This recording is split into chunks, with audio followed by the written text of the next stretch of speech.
Cooking crazy ચેનલમાં તમારું સ્વાગત છે। શિયાળો ચાલી રહ્યો છે, કોથમીર ખૂબ જ મળતી હોય છે અને બીજી બધી લીલોતરી પણ ખૂબ જ આવે છે।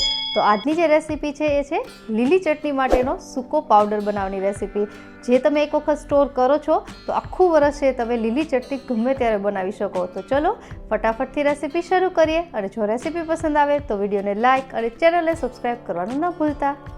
તો સૌપ્રથમ ઇન્ગ્રીડિયન્ટ જોઈ લઈએ। તો અહીં મેં મીઠો લીમડો લીધો છે જે 50 ગ્રામ જેટલો છે, પછી આદું છે એને ખમણી લીધું છે જે 50 ગ્રામ જેટલું છે, અને અહીં મેં તીખી મરચી છે એ 5 થી 6 લીધી છે, અને એની સાથે મોળા મરચાં લીધા છે જે છે 150 ગ્રામ। તમે જો ખાલી મોળા મરચાંનું બનાવવા માગતા હોય તો એમ પણ બનાવી શકો, પણ તીખાશ માટે મેં તીખી મરચી યુઝ કરી છે। હવે કોથમીરનું માપ જોઈ લઈએ તો મેં અહીં 500 ગ્રામ જેટલી કોથમીર છે એને દાંડલા કાઢી અને આવી રીતે ઝીણી સમારી લીધી છે। તમે દાંડલા સહિત પણ સમારી શકો।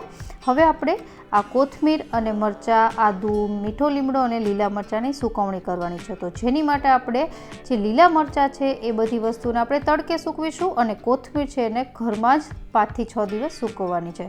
તો તમે જોઈ શકો હું અહીંયા તડકે છે આવી રીતે રાખી દઈશ 5 થી 6 દિવસ માટે, અને 5 થી 6 દિવસ પછી આપણે જોશું, અને રોજ સવાર સાંજ ચેક કરતા રહેવાનું।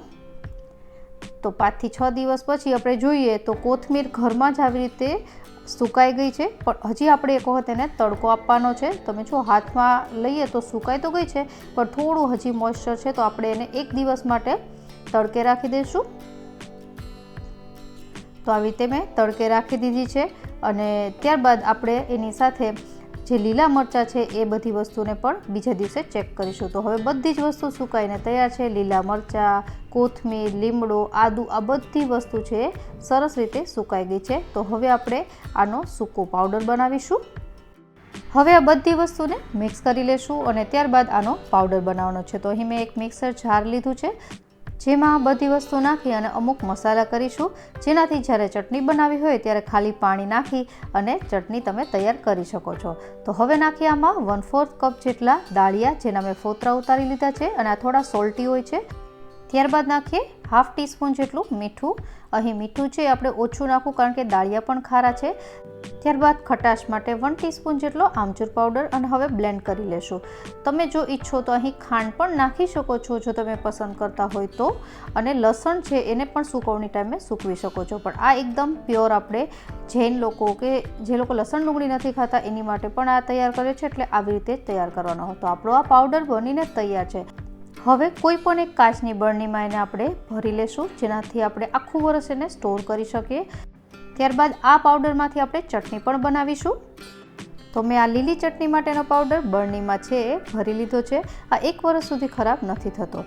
હવે આપણે આમાંથી ચટણી બનાવીશું। તો જે પાવડર વધ્યો છે એને આપણે કોઈ પણ એક વાસણ જેમાં ચટણી બનાવી હોય એમાં લઈ લેશું, અને ત્યારબાદ જરૂર પૂરતું આમાં પાણી નાખીશું। પહેલાં હું 1 ચમચી પાવડર લઈશ અને ત્યારબાદ એમાં 1 થી 2 ચમચી જેટલો પાણી છે આપણે ઉમેરી દઈશું અને મિક્સ કરી લેશું। હવે વધારે ચટણી જો બનાવી હોય, અથવા તો આ ચટણી છે તૈયાર છે પણ જે પાવડર વધ્યો છે એની પણ હું ચટણી બનાવી જ લઈશ, તો હું એમાં બધો જ પાવડર નાખી દઉં છું, જે હું યુઝ પણ કરી લઈશ પાછળથી। અને હવે જરૂર પૂરતું પાણી નાખી દઈશું અને મિક્સ કરી લઈશું। દાળિયા છે એ તમારી ચટણીને બાઇન્ડિંગ આપશે, અને બીજા બધા મસાલા તો આમાં આપણે નાખ્યા છે। મેં ખાંડ યુઝ નથી કરી, જો તમે પસંદ કરતા હોય તો પીસવા ટાઈમે નાખી દેવાની। તો આપણી આ ચટણી તૈયાર છે।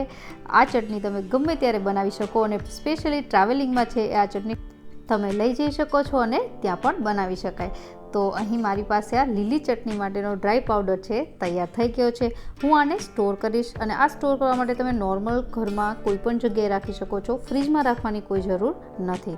તો આશા રાખું કે તમને આ રેસીપી જરૂરથી પસંદ આવી હશે, અને જો રેસીપી પસંદ આવી હોય તો વિડીયોને લાઇક અને ચેનલને સબસ્ક્રાઈબ કરવાનું ન ભૂલતા, અને તમારો અભિપ્રાય કમેન્ટ બોક્સમાં જરૂરથી જણાવજો કે તમને આ રેસીપી કેવી લાગી। મળીએ નવી રેસીપી સાથે, ત્યાં સુધી બાય।